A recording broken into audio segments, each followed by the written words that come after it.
Welcome to Rewinding Founders, where we talk to founders and entrepreneurs about the very early days, openly and honestly, so everyone can see what it's actually like to start something new. Today, we're joined by Santiago, co-founder and CEO of WINIM. WINIM is one of the most unique startup stories that I've ever heard, and I'm sure you're going to love this episode. Thank you so much for joining and being Thank you, here. Adi, for inviting. Of course. Okay, so before I even get into what you're doing now, Mhm. I'd love to hear how you got started in entrepreneurship in general. So, I started working in the government when I just went out of college here in Argentina. Very young, I was like, I don't know, like after I finished university, I was like 20 years old. And I started working as the political counselor of the Minister of Transport. So I had to take care of the meetings with people from all around Argentina. Had to travel, take the meetings that he didn't want to take. So after like 1 year and a half of doing that and having a lot of unnecessary, meaningless meetings, I said, okay, this is politics is not for me. It's completely pointless, and I don't see myself doing this for the rest of my life. So I started looking into masters with something that could fit into something that was for sure going to be needed in Argentina. So I said, okay, Argentina is underdeveloped economically, so something regarding economics, something that involves transport or logistics, because well, it's a gigantic country. And third, it has to be something around tech, because that's where we're not Israel, but we're kind of good at it. So when I started looking around, I saw a master's in Marseille, in France, that was logistics in foreign trade, international trade, and with a lot of focus on tech. So I said, okay, I want to join you guys because of all these reasons, and they gave me a scholarship for it. So that was really cool. When I finished that, I started working while I was doing my thesis on a startup there in Marseille that they built smart containers. They placed a device outside the container that could give them the location, impacts, temperature, humidity, and a lot of other aspects about it. And it in between all the containers that they had, because they had deals with the biggest shipping companies like CMS, GM, or MSC, or Maersk. So they had a lot of data, and they could provide a lot of information both to providers and all other shipping companies. There, I really loved the startup dynamic. Like, I was in the same table as the COO, even when I didn't know a lot about logistics yet, or a lot about engineering or data. I was learning a lot. Um, I really love the startup world, or the feeling that we were building something of our own. Even if I was like the most junior guy there, but it felt like mine. So it was really cool. The thing is that after a year there and a year living in almost 2 years, 2 years and a half living in Marseille, I was kind of feeling that I wanted to do my own thing. Mainly because my superior, like the COO, she had the small thing of whenever she wanted to ask anything for me, like, Santiago, I need you to do this tableau and get these slides for me, whatever. She didn't only ask for it, but she, for during my whole stay there, she used to have like this app that mimics like a whip. So she would go like, Santiago, this. So so at the beginning it was funny, but then when it was like, I don't know, 9 p.m. In the night, it was too much for me, and I said, okay, I have to do something on my own so I can have the whip. um, and with a friend of mine here in Argentina that I met like when I was 2 years old in kindergarten, he was finishing his master's in finance here in Argentina, and we both said, "Hey, we are both fed up with our jobs. We have to do something. Uh, we have to look into some ideas that are going around in the world." We saw that in Denmark there was this startup starting called Too Good To Go, that they sold the surplus food at night from different restaurants and retailers at a discount price. We said, okay, that's cool, but we started going around why was that? And at the same time, I was working with some data from providers in the food business world that were using my current company, Traxons, data from where they were losing money, and they were losing money on food waste. So I said, okay, this is a really huge problem, and we heard about those guys. Uh, and if it's a macro problem and it's a worldwide problem, and by the way, it was like 1/3 of all edible food in the world was getting wasted. I said, okay, clearly we have to do something about this. This is the problem that we're looking for. Um, and that's when we clicked and said, we have to go for it. My contract ended on the 23rd of December of 2018. So I said, okay, on the 24th, I'm going back to Argentina. I'm leaving Marseille, and we went for it. So we in Argentina, the summer is in January, December, February. So we went all summer knocking doors, talking to people about the idea, the possibility, the different possible business plans or business models that we could apply. Around April, we launched something similar to what the Danish people have, but modeled for the Argentinian or Latin mindset that is not similar to the Northern one. How did the idea change since beginning to now? Okay. Uh, First of all, Sounds we said like it's there were a lot of changes. a lot of things. Okay, before we launched, we said if it's going well for these guys in Denmark, we should start by the same thing and then start modeling it for our market, like to fit it with our own mindset. First of all, when we tried, we tested the market. We tried what these Danish people were doing, that is selling surprise packages. This is, you don't know exactly what you're buying, but you know that it's from that shop specifically. For example, if it's a bakery, probably it's bread or some cake or whatever, or pastry. You don't know exactly what.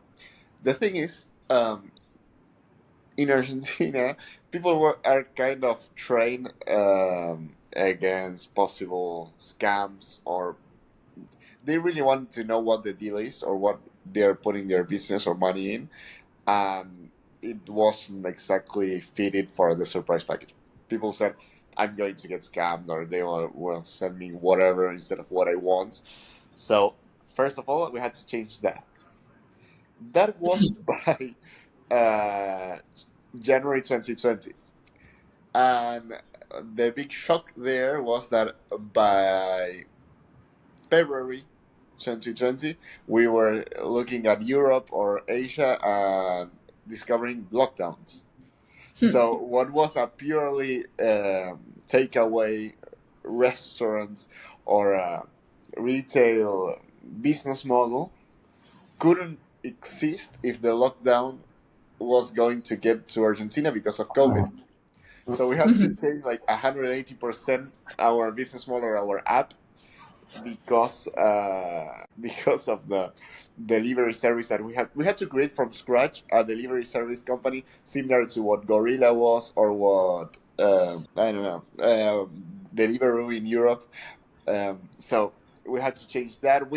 I had to first create a WhatsApp group with a lot of riders around the city from different apps. Here in Latin America, we had Rappi or Pedidos Ya, that it's like a delivery hero company. So I went around the city asking for the cell phone of a lot of riders and tell them, "Hey, Wow. join my WhatsApp group." And I had to say, "There's an order from that restaurant at that time. I need someone to take it. I will pay for it." And that with 672 different riders in, I think it was 3 WhatsApp groups, and it was all day long, 24/7. Uh, my co-founders and me writing on WhatsApp, "Hey, I need this to be delivered now, now, now," and people say, "Hey, I will take it," and it was like really stressful. That went on for months, like really like 7 months and Wow. 6 months, I think, because we didn't have the money to launch an actual delivery app until we actually had it, because it needed a lot. It needed a very efficient geolocalization. It needed a lot of latent data, currently, like, constantly updating. So we need a lot of capacity in the server to sustain that. So that went on. Then that went on like after 8 months. Then So you were manually matching people taking food to yeah, people for who, example, you Ari wow. want to have a pizza, and you are ordering like 4 blocks away. So I had to go on WhatsApp saying, "Hey, there's this order." I had to tell the pizza guy that someone is getting there in 20 minutes to take this order. I had to look for someone to go take that order in 20 minutes, and I had to say, "That guy, where are you ordering from?" And it will have to take it. And that, have an idea that sometimes we have like 1,000, almost 1,000 and a half orders a day. So imagine the mess that was through WhatsApp until we got the app that was automated. But before that, it was Wow. manual. I was I was completely fucked up. I broke up with my girlfriend because she wouldn't stand me, like at 2 a.m., like checking the cell phone to see if there was someone waiting for something, and I didn't send anyone. So it was messed up, but it was really fun. That's when we noticed that we really loved our company, because no one sane would do that. No one. So it was really fun. But hey, it was some way to spend the lockdown. Like, we were like inside our place, not allowed to go out, and we were like all day passing orders, so one place to another. So it was cool. It was fun. Well, Wow. yeah. How did you, if the original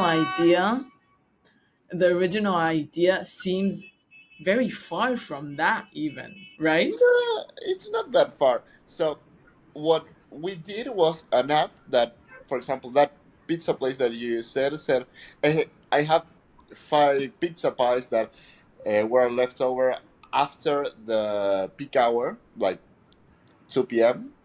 Hmm. And by 5 p.m. I won't be able to sell those because they won't be as good as I want them. So I will sell them 50% off from 2 p.m. to 5 p.m. So people order it, but we thought of it like a European app where people go with takeaway service and they will fetch it on their own. The thing is, with the lockdown, that wasn't a possibility, so we had to think of it of a delivery service app, like Delivery, or like, I don't know, Delivery Hero. So we had to know when people order something and get all the logistics around it, like in a last mile delivery service, manually, because it was from one day, literally in 1 week. They went from there's the first COVID case in Argentina to complete lockdown. You can't leave your place. Like, it was really immediate. So that's why it had to be manual. Like, we couldn't plan anything. That's crazy. It Wow. was really, Good job. Okay, really how did good. it go after that? So after that, there's the peculiarity that in Argentina the lockdown wasn't like for a month or 3. It was like almost 2 years. So it was deranged. and it changed all the business in Argentina. So we had to complement that, given the logistics costs that our system had. We had to hire people to sustain what we were doing, like to get the customer support correctly. And we said, okay, with all this mess going around, the margins are really low because it's not as scalable as before. It's not that we could just expand and join businesses that they could sell whatever they want whenever they want, and people would just fetch it. We would need some logistics to sustain it. Okay, with low margins, we had to get something new into it to get the business going. And we said, okay, only a small percentage of waste happens in like retail or in restaurants. Um, a bigger part of it occurs in the companies or the food producers. That's where the big waste is, and hence that's where should the money be. So if you wanted to really cut waste properly and get the business going, you have to go there. Mm-hmm. Firstly, what we did was tell the big food producers, hey, I will sell your surplus food that is perfectly fine. It may have some static problems or packaging problems, and you wouldn't sell it through the regular retailer or your usual supermarket. But through me, through WINIM, people may be accepting a very low cost product that may be with the wrong colors on the packaging. Okay, we did that and it worked. It was it was a really good business. We created what is the WINIM markets. It was like the idle space on shops around the city that we would fill up with surplus products from the food providers, from food producers, and people would be able to buy them from the app at a very low price, and they would just have to go fetch them. For example, you would order an olive oil without some part of the label on the bottle on it. That is illegal to sell it through the supermarket, but you were able to buy it at a 70% discount for WINIM. The thing is that we had to cut down a lot of products when we noticed that it was actually illegal to not have the perfect packaging on it, and Mm. except from some exceptions, at least here in Argentina. So it was a very good system, but it wasn't perfect because of that. But it's still working.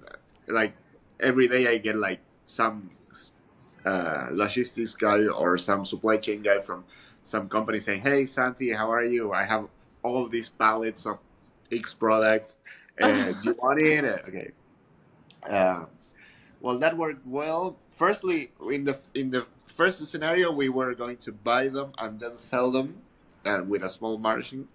Then we got to, when the ball kept rolling, we got to a consignment system. So they would just give it to us and we would sell them and we would pay them back something. That was really cool. But we fell short. We needed to have a bigger business. And the logistics of getting the milk run around the city, leaving surplus products in every WINIM market was kind of tiresome. So we needed like a faster, bulkier way to sell all that surplus. And by that time, that was January, February 2022, something like that. My university here in Argentina invited me to give not only startup but impacts or sustainable impacts lectures to the students or to master students. And when one of the teachers that was beside me in the university was talking about the poverty tax concept, I didn't know about, and she told the students that Could you explain more about that? the poverty tax is the extra cost the poor population have to pay because they live outside the system. One easy way to say it is, if you want to And if you want to buy an insurance, you will pay less money than someone living in a shanty town or on the slums because they are seen as riskier. That concept of being taxed by for being poor actually happens in a lot of things. One of those things, one of those areas where they are taxed for being poor is while they want to buy food. Why is this? Both in slums, shanty towns, and even food deserts in the first world countries, like last year was in Australia, for example, and it happened. Um, the slums have expensive logistics costs. Either the roads are not okay, or they are outside the main areas of the city, or they are insecure, or they are unsafe for the transport. Distributing companies don't go there for all those factors. I, Given that they don't go there, their supermarkets or their shops do not get properly supplied. So what happens is that shop owners or restaurant owners inside poor areas, or the actual population, the neighbors inside those areas, have to go outside their area, get supplied elsewhere, and go back. All that time cost and logistics cost impacts on the final price of the product. That is where the poverty tax is applied to the actual product. So basically, uh, the poor people have to pay more for food than the rest of the population. So when all that went through my mind during that lecture, I was like, that's something I can work on. Um, I said, okay, what if all these surplus products from big companies, I could sell it in a group buying system at a discount price in poor areas, so I can lower the cost of living of the poor, like battling poverty tax, while I'm solving food waste because it's good food at very low price. And to solve the logistics problem, um, I thought, okay, maybe one guy in that poor area won't be enough. So we created a group buying system where, through all the orders around the poor area, it could trigger or get through a threshold that would justify the logistics cost to get a truck or a semi truck into the poor area at a higher cost than the regular areas. But between everyone, at a prorated cost, it would be justified.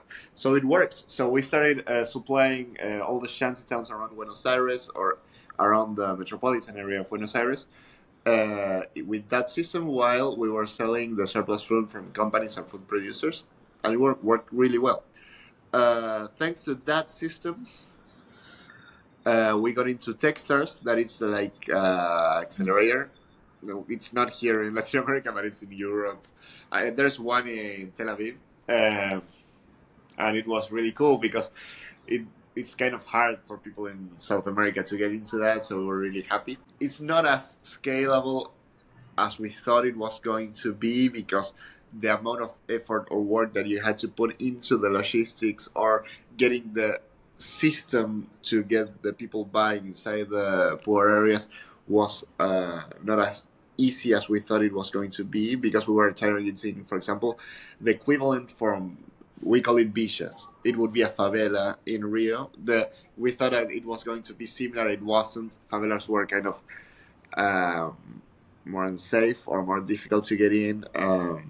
So it wasn't as replicable. The same with Colombia. It was kind of a little more dangerous. Well, we thought of Mexico and what they are called barrios bajos. The same trucks, even if we were able to afford the price of the trucks, they weren't as uh, open to go to those areas as on other areas. So in other countries, so we had to kind of not scale that solution. We only kept it in Argentina. So that was kind of plateauing. So we have to keep on looking into business models to change it, because if we are not being able to scale this or to make it bigger, we have to look for different solutions. Okay, so we got invested by one Singaporean Australian. How did you get to them? They invited me to apply through an email because they were looking for food tech startups. Um, I got in. sometimes when you're sometimes when you're looking for like a round, you just have to shoot everywhere, and some bullets will get to the target. You will miss 99%, but one will get it, and that's what happened with the Australian Singaporean I once. mean, So it was cool. I had to go a couple of months to Singapore, a couple of months to Tasmania in South Australia. It was fun. It was bizarre. It was fun. okay. Uh, it was really nice. But while I was there and I was trapped in Australia, I had the chance to talk to a lot of people in the retail business, like supermarkets, pharmacies, etc. And they told me about the shelf blind spots problem. This is all products have a barcode that they know what the product is. It tells you what the product is. They know that each product has one barcode. The thing is that each product has different batches. For example, you may have one barcode but three different batches in one shelf. And the thing is that for each batch you have one different uh, expiry date. So the problem is that when people take one or another, retailers don't have an idea when is anything in their store getting expired. This happens. This applies both to pharmacies and supermarkets. So with that, we said we have to do something about it, because it's around 10% to up to 17% of all food waste happens in retail or in supermarkets, because they just don't know when is stuff getting expired, and it's just nonsense. So we had to start, and this is what we're doing now, looking for solutions with AI, with visual AI, to solve the show's blind spot problem, and that's where we are now. We raised money again in January. We are looking to raise money again, like in September, or to solve that. I can't go as deeply into that because it's not open to the public yet, but it's going that way. It's more like a software kind of solution with AI, and it's cool. It's going really well. Interesting. You've had a lot of different turns in this Yes. journey. No, it was Wow. really, all that happened in the last almost 5 years. So it was really fun. When I came back to Argentina to launch it, I thought it was going to be like typical garage business where we would start low, getting iterating on the same product, getting always the same thing, and everything happened so fast, so unexpectedly, that, like for example, the first 2 3 months of the app, no, the first 2 months of the app, we didn't have like more than one or two orders per day. It was like a disaster. So we said we're Wow. clearly not made for this. We have to throw the towel, call it a day, and that's it. We have to get an actual job. Um, but we were invited to talk to like it was like a convention of, I don't know, food or street food, like a very informal place. But because it was free, and we said, well, why not? Let's do it. Because it was from a friend of ours. Okay. In the between the public, there was this guy that I recognized from Twitter. I said, okay, this guy is famous. I will ask him to talk about WINIM. He will be cool. He's there. He's really funny on Twitter. Okay. He did it. He said, "Hey, I met this guy that has Twitter, that has this app that sells surplus food at discount prices. Really, really good." Okay, that's fine. The next day, my phone was like completely exploding with messages and whatever. What happened? This guy is like really really into politics, and it was really really into the that government that was like kind of conservative, and there was like an economic crisis. And what happened? The opposition party took his tweet saying that we were selling surplus food at discount price, and the opposition party said the economic crisis is so bad that these guys are selling wasted food to the poor. So, so Aw. we went from zero to being on the news or being on Oh my national God. television or radio or all the media with our face on it. All the journalists trying to get me on an interview because they thought that I was selling wasted food, and it was like bizarre for someone to think about that. Food waste, the concept of food waste wasn't really here in Argentina. No one knew what actually was. Um, so okay, both the opposition journalists or famous people were talking about it against us, or people from the governments, or like more officialists were talking in our favor. So we got to be in every radio station, every TV show. We were. I had like comedians uh, making jokes about us, or or making I don't know Wow. TikTok videos about us, up to a point that one of the most famous ones has one character that mimics Hitler, and he said like it was like a sketch where Hitler was getting into the startup world and was creating these restaurants that would get the surplus or the wasted products from plates from other restaurants and selling it to the people for $2.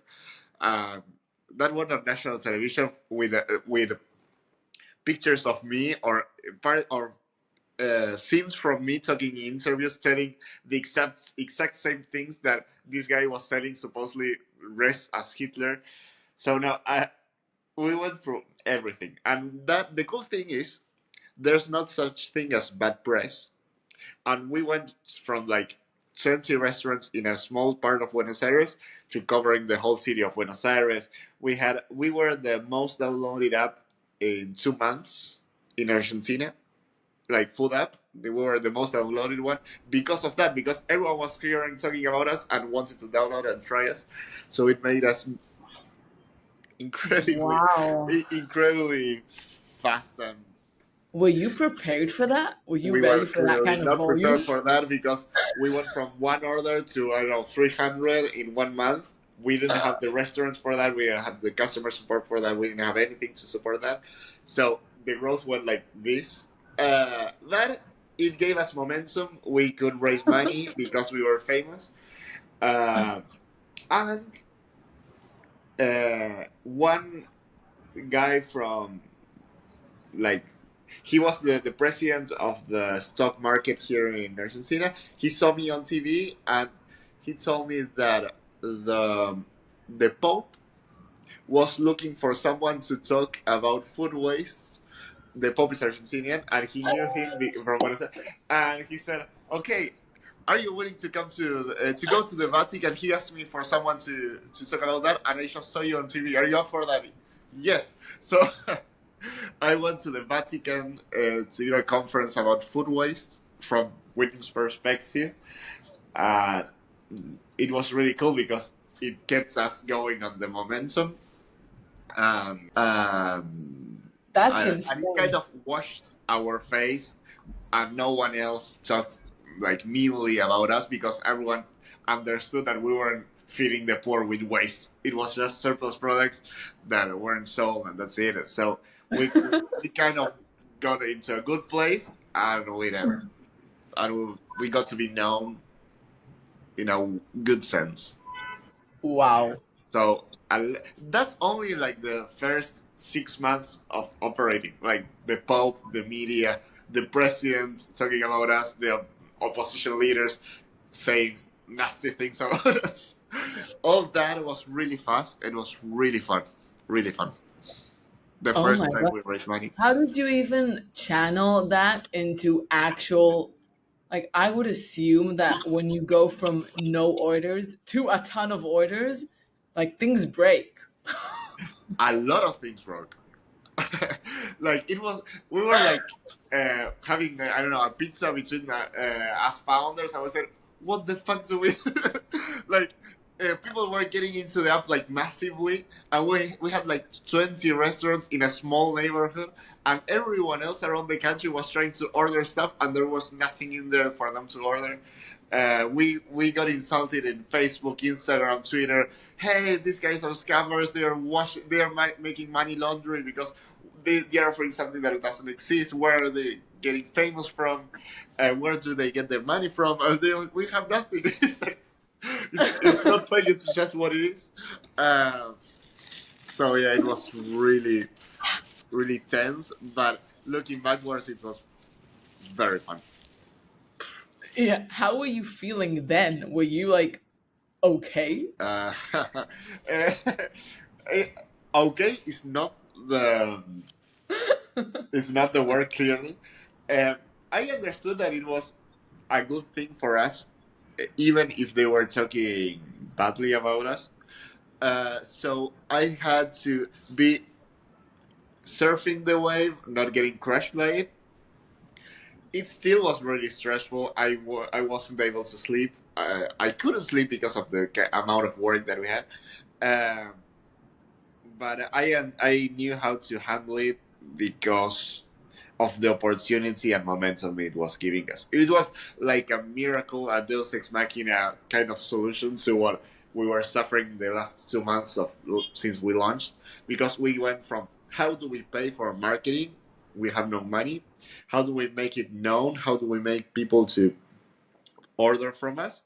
And thanks to media and the political mess or whatever, all that got solved for free, and it gave us the chance to raise money. So it was really stressful. It was hard, um, but luckily we got to see it through the correct lens as to support it. But yeah, it was the art of surfing the wave, not getting crushed by it. Wow. How did you and your co-founders, like, what was your relationship like? Is it people that you knew? And we went through all school, high school together. We know from our whole life. Here in Argentina, it's very common that people that you meet in kindergarten will keep being your friends your whole life. It's not that you move around the country; you are always on the same place. It's not like in the US that you have college one place and then you go to the job. You're always staying at the same city or same town. So it's really usual that your friends from high school or middle school are your friends throughout your life. It's the same case. So we kept on talking, even if I was in Marseille with the masters or track sense, like my startup job. Um, we kept on talking every day, and when the idea of launching an app to combat food waste was going around, they jumped in the idea, and that's it. Anything? Did they? Did you all experience when you guys blew up? Did you all look at it the same way? Was there any? Now, I'm kind of the Taoist in the group where I try to flow with it. Um, Maybe because I have like the CEO position that I have to be always in the vision and be positive and whatever. Um, of course, the my friend that was being the CEO or the CFO were, no, this is a disaster, whatever. But at the end of the day, like our numbers were green and we were growing. So we were different. We were having different stress levels, but at the end of the day, we were happy. But it was because we saw that it was a huge opportunity for us. Amazing. How did you I think decide? that actually without that political mess in the beginning of the startup, we wouldn't be here because we had like 3 more months to get to run out of money, like a runway. We were running out of it, and the doors to investors or angels opened because we got famous, not because of the product itself. People didn't know us, so it was really good for us. Cool. How did you decide in the beginning who's the CEO, who does which role? Was it a natural decision, or like how did it It go? was kind of natural because the skills were really clear. I'm not a math guy per se, but given that I worked in politics, I stand out a little better in the interviews or talking or whatever.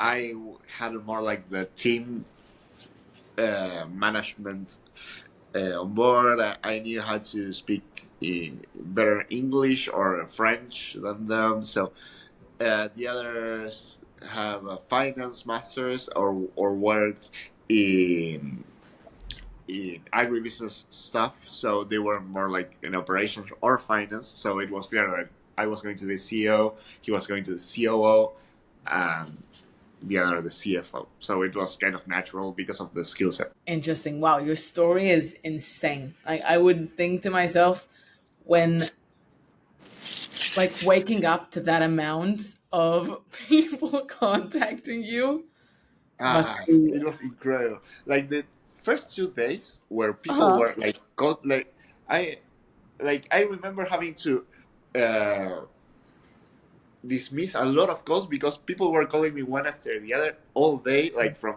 7 a.m. to 11, like all day, like constantly, because every media in Argentina, Uruguay, Ecuador, Brazil, they were everyone calling me because there's this startup that everyone in the politics in Argentina were talking about. Everyone was downloading, so people in business podcasts or business media, or they wanted to talk about us from Forbes to, because it was like a sensation, and we were like almost non-existent. We were like first trying whatever MVP we had. It was a disaster. The app was really ugly. It was a horrendous app, but it worked. We could get like the first race, and we were able to create a proper app afterwards. That's insane. I wow, I can't even imagine. Did you even actually I'll ask a question before that. When did you start calling yourself a founder? Like uh, Actually, before we launched the app, when we mhm. had to put our savings into it, and we had to defend the case against our parents or our friends or people from the industry, when we talked about them that, hey, we're going to put our savings into this. What do you think about it? And when they said, man, you're going insane, that won't work in Argentina. People just won't eat surplus food. We have a lot of food. It's not a problem here. And I said, fuck it, it will work. That's when I had to defend that insane idea that in retrospective it was even more illogical. That's when we started to call ourselves a founder, because it didn't make sense and we did it anyway. So basically, when we had a vision, that's when we started to call ourselves founders. Amazing. And how long did it take from from thinking about it to being like we're in? Like this is what we're doing. Um, September. We started in mid September 2018. We started talking about it with the other Santiago. My co-founder is also called Santiago. Uh, by December 2018, we all had quitted our jobs, and we were all in Buenos Aires working on it and making Excels or creating pitches, slides, or whatever. But we were already creating that from a distance. I was half working in my job in Marseille, half doing stuff for WINIM already, thinking about the name, colors, concept, who to contact, who would be our first customers, whatever, between September and December 2018. But by November, we knew that we had to go for it and quit our jobs Amazing. because it was a good opportunity. Yeah. Amazing. How did your environment? Like you said, a lot of people saw you as maybe being a little crazy, but do you feel like the people you knew, would they did they understand what you were doing? Were you being criticized a lot? Like, how did you navigate that? Well, a big factor was that my brother, one of my older brothers, is from the startup world. He had a food delivery app, the first food delivery app in Argentina that he sold. He had an exit to Delivery Hero, and thanks to that, my parents and the rest of my brothers knew what a startup was. But at the same time, the business wasn't as clear as his. He was like just a delivery service. Ours was like kind of a food waste app. So it was, what the fuck is that? My parents are 70 years old. They weren't clearly up for the idea of selling surplus food. The idea of food waste wasn't in their mind yet. So it was a hard ball to sell. Um, my friends kind of said, "You guys are insane, but it's fun. Let's see how you crush it. But do it. It will be fun." Um, for my friends, I think it was tougher because they were working in or either in banks or big companies like, I don't know, in a broker, a finance broker or something like that. So it was a clearer job or career path for them. I was working already in a startup in Marseille doing logistics. So going from one startup to creating your own startup, it made a little more sense. And I had already said to everyone that I wasn't going back into politics, and I wanted to have something on the business world. So it wasn't as crazy. Yeah. Interesting. How did you meet people who are from the startup world, entrepreneurial world, once you got started? Well, firstly, through my brother, I asked them to send me to people that had anything to do it with it. He was kind of related to the food world, so he knew a lot of people. Himself, he was a good like mentor at the beginning.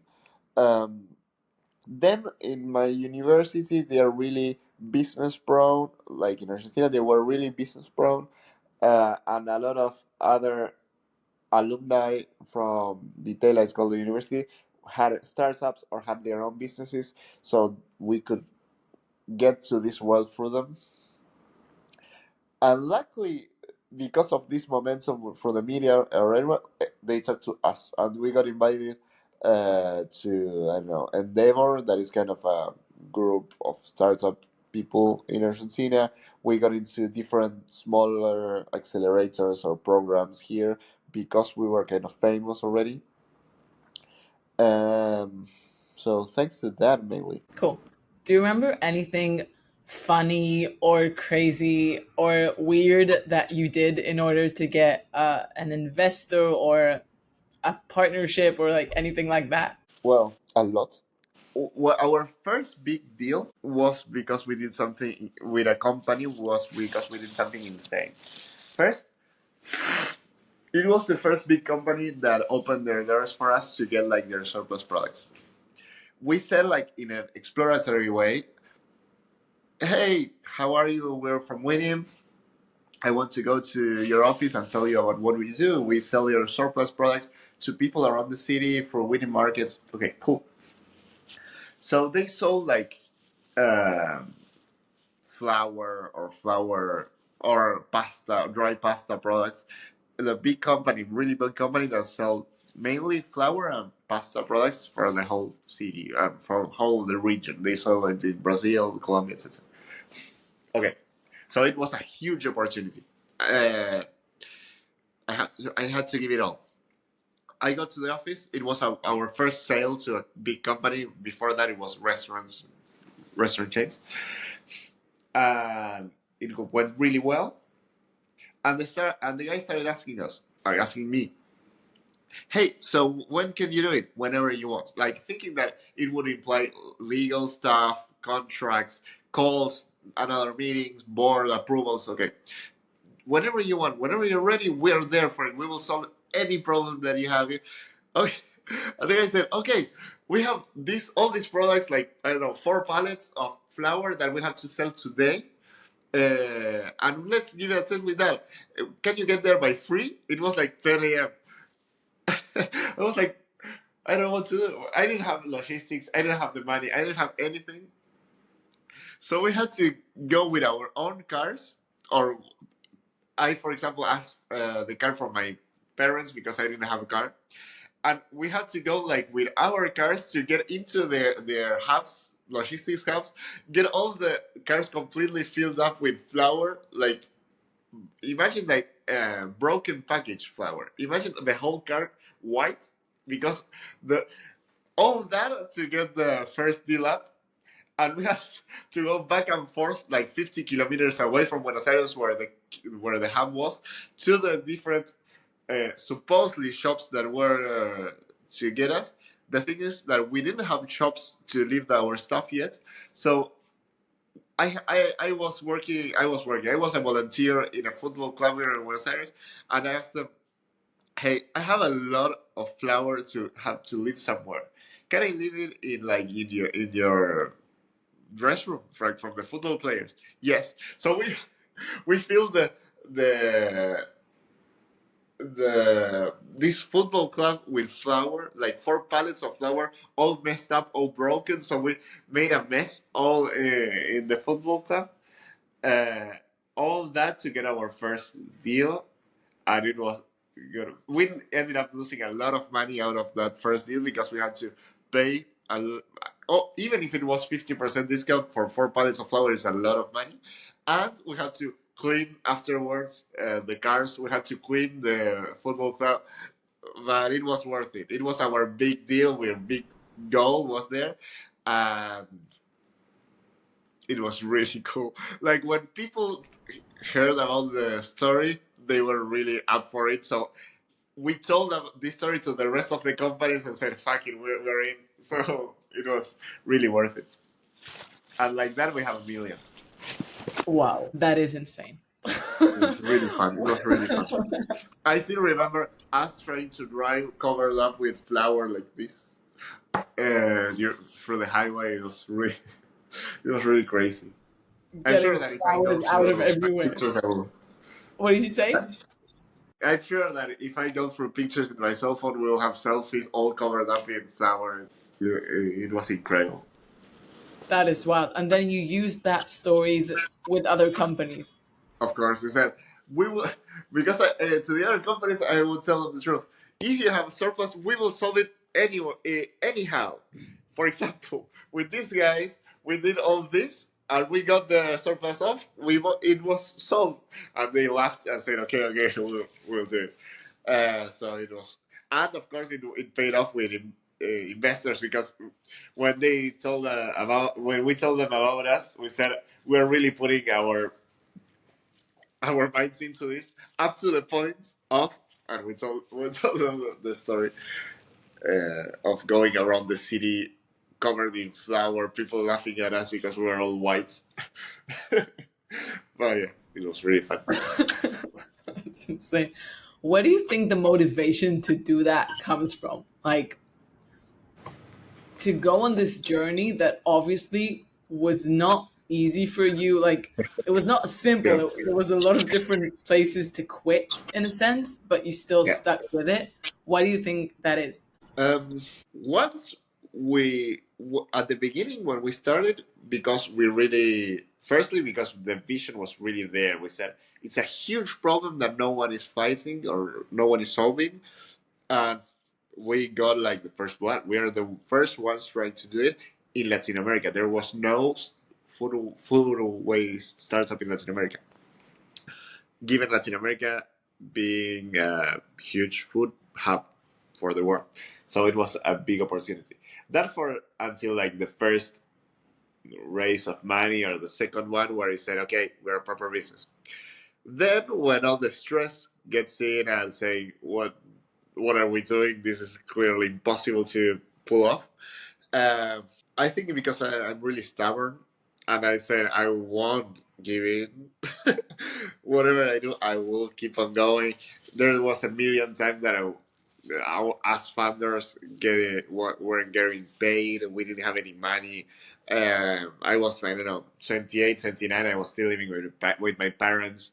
It was really hard, but because given that it was so much in the business, I wasn't going to give up. So that's how we got here. I think that happens or happened to every founder everywhere except from, I don't know, billionaires, but except from them, everyone. Crazy. So interesting. What do you think is like a really important trait for any founder to have? I don't know if it applies to every startup, because maybe if you're a deep tech startup, it's not exactly the same, but you have to be really pushy. Like almost 100% of the startup will start from an idea and a concept that, if it's going to be successful, it has to be a little disruptive. So if it is disruptive, necessarily is in a certain point counterintuitive or new to the rest of the people's mindset.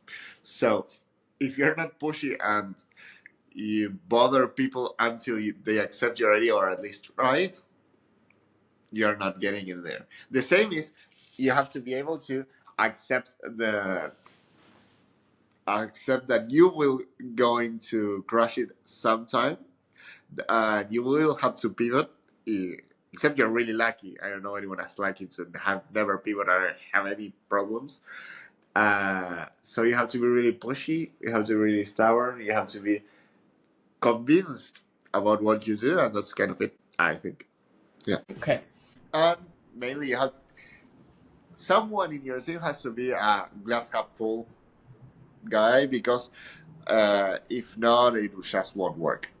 Because every odd is against your favor in startups.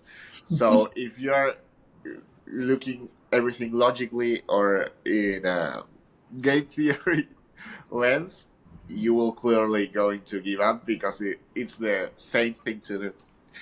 To just keep on going is not clearly logical always. So Sometimes it's the fun thing to do, though. sometimes it's the fun thing to do. Not always the fun thing to do is the correct No. thing to do. So interesting. Do you feel like how has it shaped you? Like if you look at yourself of when you started and now, like is that the same person? How do you see that? Um, no, clearly not the same person. I think that I forcefully turned myself into a Buddhist, where everything just flows, everything is fine, and I'm Zen, because any problem just flows or goes under the bridge. I think before WINIM, like 5 years ago, I was kind of anxious. I was really hyperactive. I wanted to do that. Now it's like some parts of the business exploded. Okay, we will find a way to do it. We will solve it somehow. Okay, that has happened before. We have to do this and that. Okay, we will have to hire someone to replace that. Like, it flows. Don't have to get angry. You don't have to be nervous. If everything is going bad, okay, we will turn it up. We will solve it. So that is something that Given has given me, and it was molded by this business, like for sure. Um, if not, again, you won't be able to do it. If you're tense of the problems that your startup has, you will end up burning out. You know, so it's some necessary thing to have to be molded by the business. Amazing. Okay. So final question. Yes. What do you think you'd tell yourself in the beginning of the journey? Like if you were talking to yourself and being like, yo, Santiago, I have to tell you something. What would you say? I would say enjoy the ride, because there were a lot of stressful moments. There was a lot of blood and tears getting into the startup.